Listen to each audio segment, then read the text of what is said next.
Beep, beep, beep. Beep, beep, beep, beep, beep, beep, beep. Hello, how are we doing, everybody? Another video from me, the Edijester. Come and be a warrior teacher. I know I keep saying that. Stop moaning, I've got to make a living. Come join the team. It's so excited.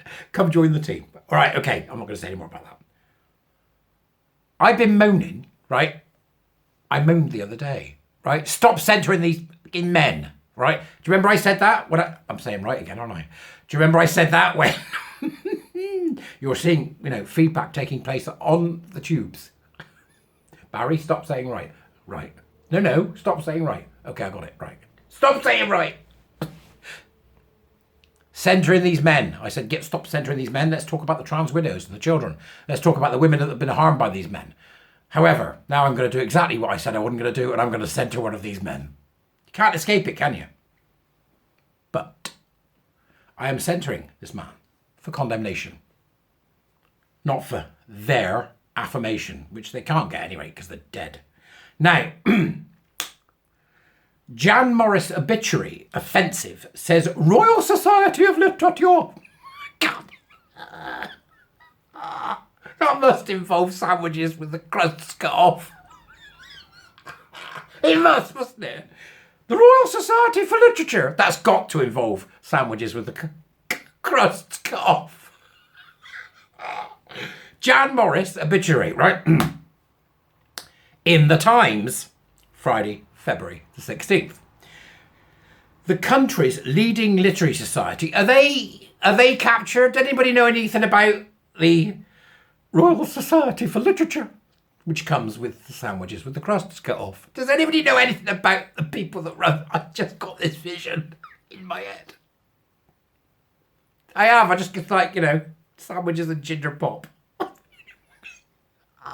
Tweed. Stop it! The stereotypes, they intrude.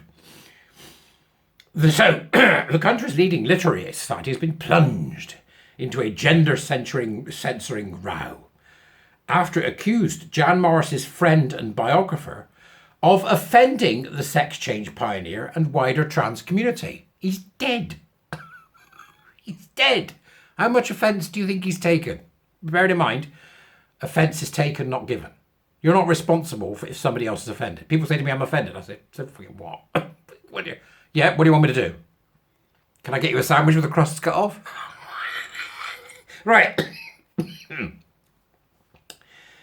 They said, the Royal Society for Literature said this week that the Morris obituary commissioned after her death in 2020 after her death, it's him, after his death, was deeply offensive to himself, and the trans community more broadly. Oh, they had to bring them in, didn't they? Hang on a minute. They've only offended the dead. What are we going to do? Who's going to speak up? Wait a minute. Tag on the trans community. Because, they're a motley crew, aren't they? Of various sort of guises.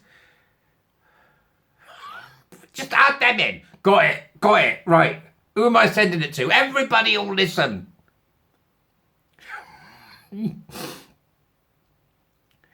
Offences included the use of Jan's dead name, well, his real name then.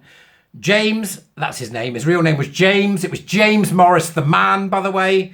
And because the obituarist Derek Johns described Morris as having been a remarkably manly man. In other words, he was a bruiser, right? Okay. I did it again. Right, stop it. A bruiser, right?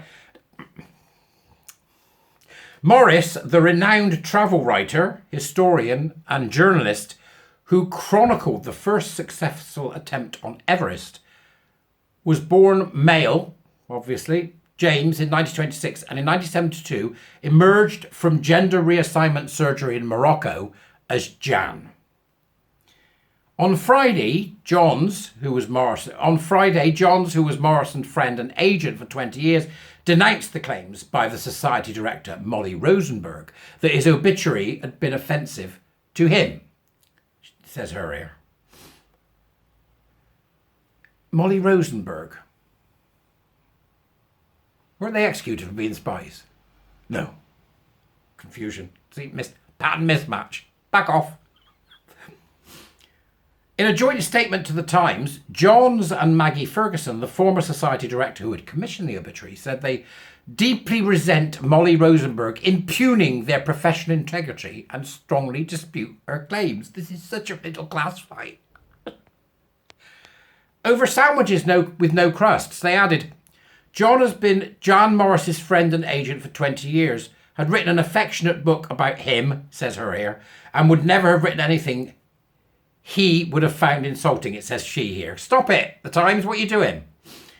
In the obituaries following Morris's death in November 2020, aged 94, The Times and The Guardian both used the pronoun he when describing events with, or quotes from, Morris prior to the 1972 gender reassignment surgery. Why?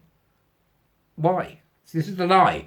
This is the lie, which The Times is following, by the way. They're still lying. They then changed to she. So he's he before 1972 and she after, simply by the act of having your cock and balls cut off. Not how it works, right? The BBC's obituary scrupulously avoids having to make that editorial pronoun decision, but did use James as Morris's birth name. The Society's edited obituary, published in its annual review magazine, did not even refer to Morris having been born James, so they continued the lie for him. All right. The Times asked Rosenberg this week about a claim that the obituary re-edit, she had said Morris was not a good ambassador for the trans community. No such thing. Rosenberg denied this, saying her actions in editing the obituary were entirely to defend Jan's reputation and to honour her memory. In particular, her status as a champion for the trans community, a champion for the genital mutilation community. Johns and Ferguson responded in their statement. Morris, meanwhile, would have powerfully objected to being described as a champion for the trans community. As John says, Molly Rosenberg never met Jan and knows nothing at all about him.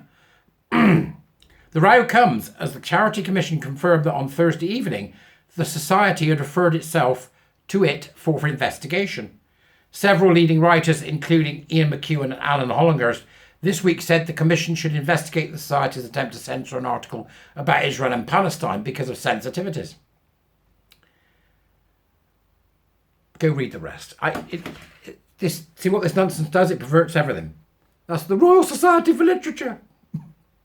It perverts everything. Now, I am sure, he says, that when I put this on Twitter, there will be somebody who will find the real story about Jan Morris, so you can find out exactly what he was, right? And exactly what he got up to. Because I have no doubt in my mind that whatever it was, it would have affected those who loved him who loved him and who were around him. Back to trans widows and back to the voices of the children.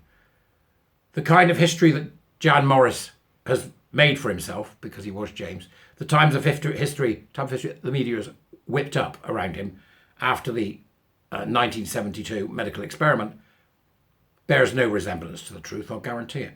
Because there is no truth where this works out well. It's 100% failure. But once they've started building the image, the image of this, they have no option but to carry on with it. So my guessing is he's just your common or garden cross-dresser or simple paraphiliac or fetishist, but paraphiliac probably because he ended up doing it in public. So we'll see, won't we? Let's see if anybody's got anything on Jan Morris that they can add to this video by perhaps giving links on Twitter and sharing this so that people can see what else there is to know about Jan Morris. That's it, see? So let's not... I've done what I said I wouldn't do, and I've centred this guy. But maybe we can start bringing down the myths of these people, and doing so one person at a time. I see no reason why we shouldn't start with Jan Morris. I'll see you later, folks. Have a good day.